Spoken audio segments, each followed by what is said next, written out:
Hello dear chess friends of International Chess School. In this video I will show you a game played in a match for the World Championship in 1963 between the great players Botvinnik and Petrosian with the black pieces. It is well known that Petrosian was a master of defense, and this is the reason that I show you this game. He was well known for his exchange sacrifices when he changed the character of the position, because this is one of the topics when we talk about defense, changing the character of the position and removing the attackers. In this game he used a subtle form of defense. He used the direct defense, but at the same time he used provocation, and he exploited wonderfully the commitment of White's play. I will show you the game right from the beginning to see that Black was under pressure right from the first moves and how he dealt with this pressure. It started with d4, d5, c4, e6. The Queen's Gambit declined the orthodox variation, knight c3 and bishop e7 instead of playing knight f6, which allows bishop g5. Black preferred to play first bishop e7 in order to avoid Botvinnik favorite setup with knight g2. C takes d5, e takes d5, and bishop f4. Since Black delayed the move knight f6, and this means delaying castle, White takes aggressive measures against the c7 pawn. He wants to build up a pressure here on c7, and at the same time he still keeps the knight on g1, because after e2, e3 he will choose between the setup with bishop d3 and knight g2, or the classical setup with knight f3. c6 was played by Petrosian. He wants to get rid of that potential weakness on c7, e3, aiming for the setup with bishop d3, queen c2, and then knight g2 or knight f3, and bishop f5 was played by Black. Now we see a second reason of the move c6, since now after queen b3 Black is able to reply with queen b6.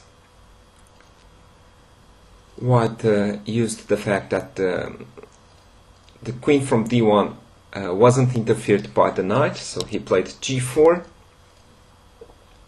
Now if Black plays bishop g6, it is exactly the same maneuver like in Caro-Kann, where White increases his pace advantage on the king side and at the same time gains precious time attacking the bishop. Knight f3, knight d7, h4, h5, and now g5. The problem is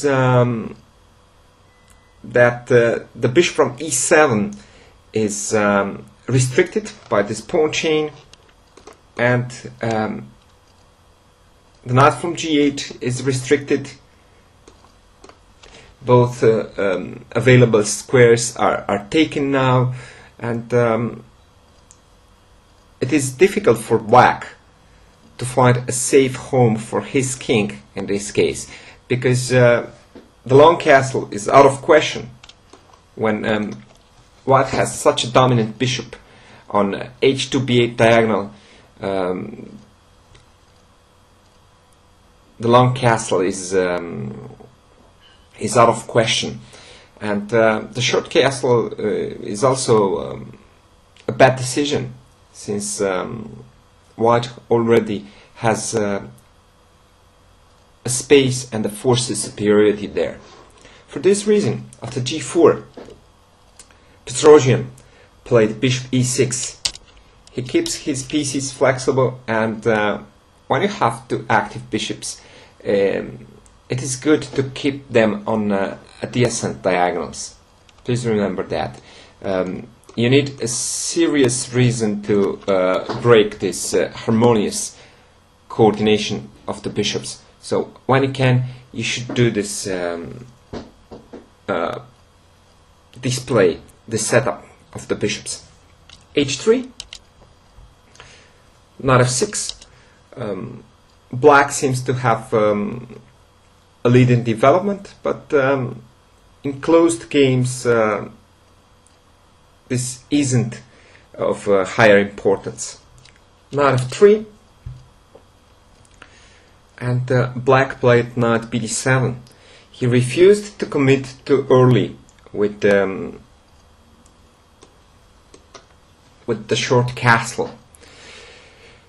Probably Petrosian knew that Botvinnik can castle long, so in this case the least commitment principle states that you should delay the castle as long as you have other useful moves, and in this case when the opponent has the space advantage, it is better to delay castle until the opponent castles. So black will wait to see where white will castle. If white will castle short, then black will castle short himself, and if white goes for pawn store on the king side and he castles long, then black will prefer to remain with the king in the center. Black's king is pretty safe in the center, and Petrosian showed this. So he played knight bd7. He wants to develop the knight quickly, since it takes a long way for that knight to be active. The possible maneuvers are knight b6, knight c4, attacking the pawn from b2, and then knight d6. This was the maneuver executed in the game. Another maneuver is knight f8, knight g6, but in this case the knight from g6 doesn't have any other prospects, and it can be attacked by white pawns. So when white already takes few steps on the king side with the pawns, you should avoid this maneuver with knight g6. White played bishop d3, and in the absence of the space, white has a certain space advantage. Black's strategy is to use the consequences of white's setup, to use the commitment, and when you advance the pawn, the more obvious commitment are the weak squares, and there are a few squares, c4 and e4, which are vulnerable, and as I told you, Petrosian played knight b6, queen c2, knight c4. Now it was interesting for white to give the pair of bishops, but Botvinnik enjoyed a lot to play with the bishops. Probably an aggressive plan would be bishop takes c4, d takes c4, followed by e4.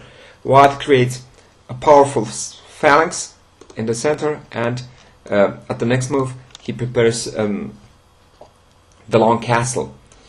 And in this case, black will find himself in trouble, since there are threats on the king side and central threats based on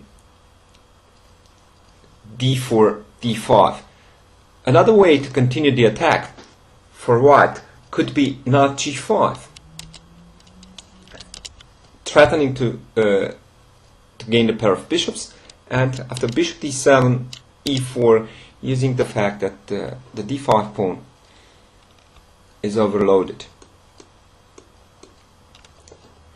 Instead, White made a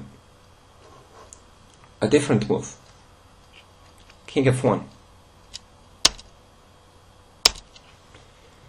He wants to bring rook a1 in a battle, probably along the e5, but he refuses to castle, since if black castles short, then the rook from h1 is needed for attack. And the king from f1 seems to be well covered on light squares. Petrosian returned with the knight d6. He felt that the d5 pawn is overburdened, and he wanted to avoid any tricks based on e4. e4 gains strength once that black's king remains along the e file. So in the first place, black has to prevent the enemy counterplay. And here knight g5 was also interesting, but Botvinnik played knight d2. With the typical plan of advancing the pawns in the center. f2, f3, followed by e3, e4. At the same time, he covered c4 and e4 with the knight. And here we have a critical moment for black. His pieces are cramped, but still flexible. He reached good possibilities for the knight, but the question is what to do next, how to defend against the imminent white's advance in the center. Remember what I told you about the direct or passive defense. You have to preserve your pieces' possibilities, hold the lines, and to pay attention to the enemy counterplay. Sooner or later, white will intend to push g5, and now that e4 is controlled, g5 gains strength, and black figured out an interesting way to expect g4, g5. He wanted to use the fact that white pushed the pawns on the king side, and he played queen c8. Why not queen d7? Because he wants to keep the d7 square for the knight. There's a psychological battle here, because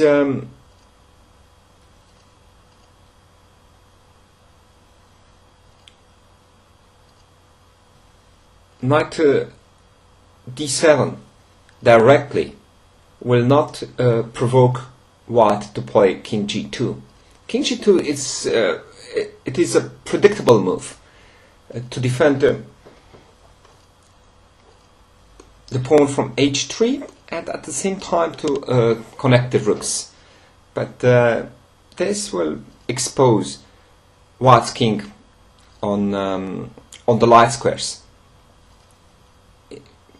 It is obvious now that the king is much safer on f1 than on g2. This is why Petrosian preferred queen c8 instead of queen d7. Not g2, king g2, and not d7. The knight will be repositioned on b6. This is the direct defense. You wait, exploit the consequence and the commitment of the opponent's moves. f3, g6,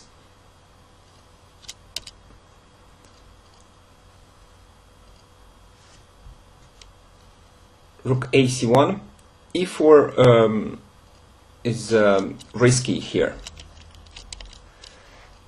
Could have been tried, but after d takes e4, f takes e4, f6, the passive defense works here. The bishops are next to each other, the knights are next to each other, which means that they are controlling a lot of squares, and black has a better pawn structure. His king is safer, and in such positions with a lot of pieces on the board, the king's safety plays an important role. And another important factor is that the white's pawn phalanx, the central phalanx e4, d4 lacks mobility, which means that they easily can turn into targets for black. At the same time, this pawn structure h3, g4 is rigid and vulnerable to later attack with h7, h5. For this reason, Botvinnik preferred rook ac1. He creates X-ray pressure along the c5, but black's to-do list was to play knight b6 and queen d7, so he pursued his plan, knight b6, b3, taking c4 under control, queen d7, knight e2, and now another interesting maneuver, knight dc8. It is obvious that White didn't manage to create a local force of superiority, so he can decide the battle right away with the help of a direct attack. Black would like to put the bishop on d6, since here are a lot of potential weak dark squares. It's a complex of weak dark squares around White's king, and he needs the knight on e7, because from e7 the knight consolidates g6, it takes f5 under control, and sooner or later he may prepare the counterplay with h5. You will see how this kind of direct passive defense soon will turn into active defense. But before you start any active counterplay, you should install the pieces on optimal positions. Bishop g3, sorry, a4. White wants to exploit the immediate consequence of black's move. So black has to play a5. But inserting these two moves, a4 and a5, in the position seems to favor black, because the minority attack, which could have run with a3, b4 and then b5, with the purpose of creating pawn weaknesses on c6, no longer works. Remember that the minority attack works when the opponent's pawn structure on that side is rigid, unflexible. Bishop g3 now. White wants to preserve the dark squares bishops on the board. Bishop d6, knight f4, and knight e7. Knight f1, at least after knight takes e6, bishop takes g3. White wants to recapture with the knight on g3, as the knight on d2 was somehow a superfluous piece. But he breaks the coordination between the rooks. g6 is well covered, and Petrosian started the active defense now. h5. The prophylactic measures stopped White to transform his space superiority into a material or positional advantage. Now is the proper moment. Remember that the guiding principle of the passive direct defense is economy, which means that you should determine the maximum effect with few moves, while the guiding principle of active defense is timing. And now it is the proper moment, since White's pieces are uncoordinated. When you start to create counterplay, first of all you want to exploit and to break the coordination between the enemy forces.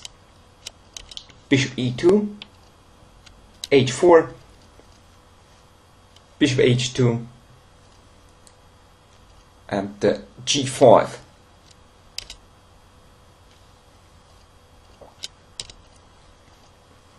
If knight h5, the knight will seem aggressive, but he's not supported by another piece, and black will simply cover the f6 square, and then after a quiet plan like f7, f6, bishop f7, the knight from h5 will be in danger. So Botvinnik preferred the safest way, knight d3.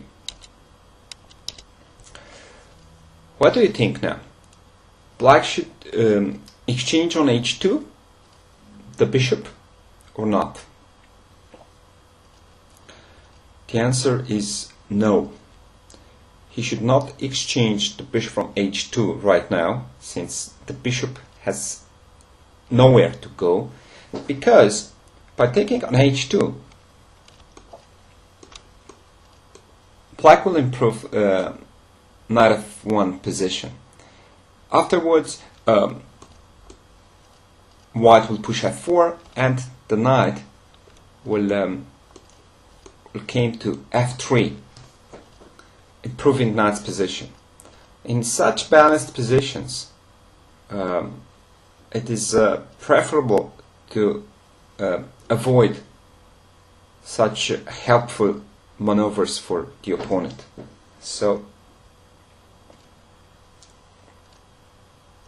Petrosian wanted to improve knight b6 position. Actually, we should highlight this knight in red. Where to go with the knight?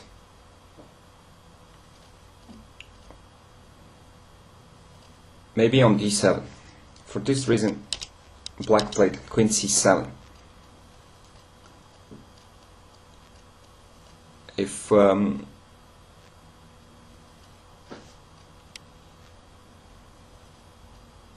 bishop e5 here, bishop takes e5, d takes e5, and again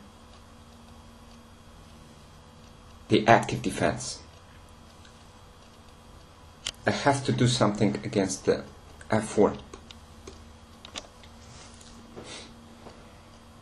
Undermine the base of the pawn chain.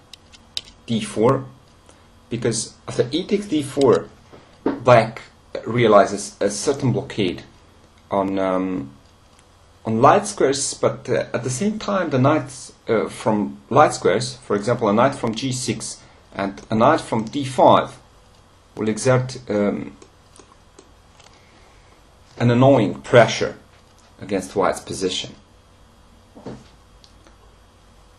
So white played queen d2.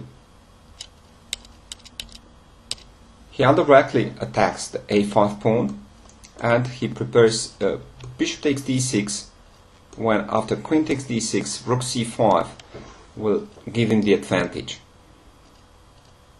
But this fit perfectly in black's plan. He played knight e7. He activates the knight and prevents rook c5 at the same time. Now white should do the same. He has to find his less active piece and try to improve her position. The bishop from e2 could have been improved, as Mikhail Tal, the great Mikhail Tal, suggested. Bishop d1, bishop c2 would have been a good plan, trying to push e4 on favorable conditions later on. Instead, Botvinnik played bishop g1,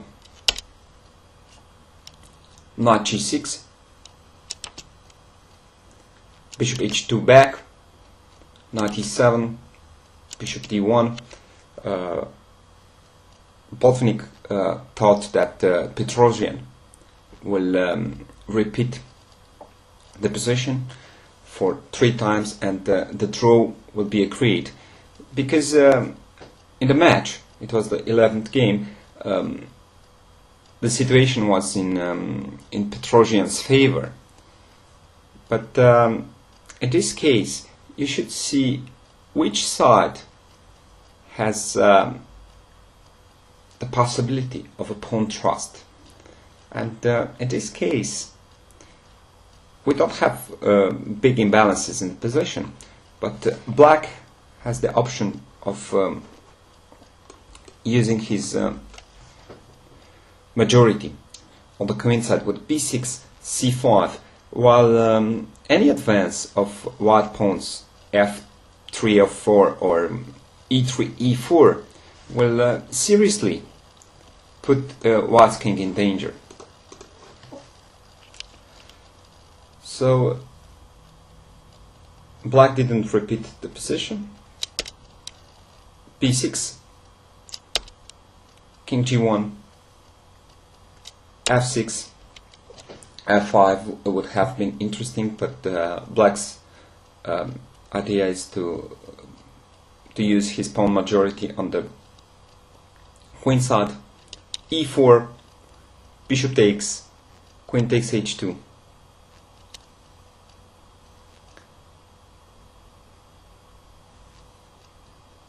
If rook takes h2 here, d takes e4, f takes e4, and queen d6. And in this case, black's queen is much better than the opponent's queen. For this reason, white preferred to take with a queen on h2. Queen takes, rook takes, rook d8. You see how white committed for an attack, but in the absence of the queens, the attack is gone. And also in the absence of the dark squares bishops, the d4 pawn is a major weakness. King f2, king f7, king e3, rook h, e8.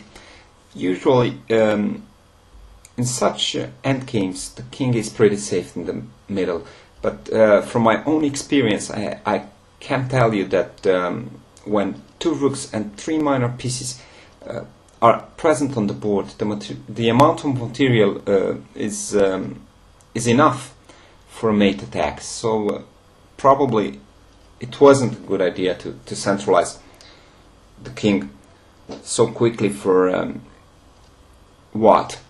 Rook d2, king g7, king f2 back, d takes e4, f takes e4. Now we have a pawn phalanx, but the power of such a phalanx is in the opening and in the middle game, and the power is related to a possibility of advance, but in this case these are vulnerable pawns. In conjunction with a potential weakness from b3, black has a better game. Knight f8, knight e1, knight f g6, knight g2, rook d7. Black is in the lead now. Bishop c2, bishop f7, and white went wrong here with knight fe3, when after c5 the rook from d2 is undefended. d5, knight e5. Black realizes this excellent blockade on the dark squares. Rook f1, bishop g6. Black wants to release the knight from the defense of the f5 square. King e1, knight c8, rook f2, rook f7, king d2, knight d6, and white was forced to change the character of the position with knight f5, bishop takes, e takes f5. We passed into an endgame with superfluous pieces here. White's rooks are hampered by the f5 pawn and a bad bishop. The bishop doesn't have any targets in this position, while the knights are dominating the board. c4, rook b1, b5. Everything goes in black's favor now. After a takes b4, a takes b5, sorry, knight takes, and if b takes c4, knight takes c4 with tempo. b4, c3, king takes, rook c7, king d2, knight ec4. See how the king and the unstable pieces are the subject of a direct attack. King d1, knight a3, attacking the rook and the bishop at the same time. Rook b2, knight dc4, rook a2, a takes b4, a takes b5, knight takes. It threatens check rook. All black had to do was to find forcing moves. Why forcing moves are good in such positions? Because these two pieces were out of play, and black had local forces superiority. Rook a6, knight c3 check, king c1, knight takes d5. Black took the material advantage, and during this time white didn't solve the problem of his king. Bishop a4, rook c8, knight e1, knight f4, and white resigned. If rook h2 is forced here, then rook e7, deflecting the knight, and after knight c2 the knight will go to d3 with a decisive advantage. So in this game, in conclusion, black used right from the opening the least commitment principle. He refused to castle too early, and afterwards, when white started to push his pawns, black paid attention to the weak squares in white's camp, and brought the knights on favorable positions to exploit those weak squares. At the proper moment, when the coordination in White's camp was at a lower level, Petrosian started to defend aggressively with h5. This was the right moment when Black switched from passive or direct defense to the active or indirect defense. Till our next lecture, best wishes.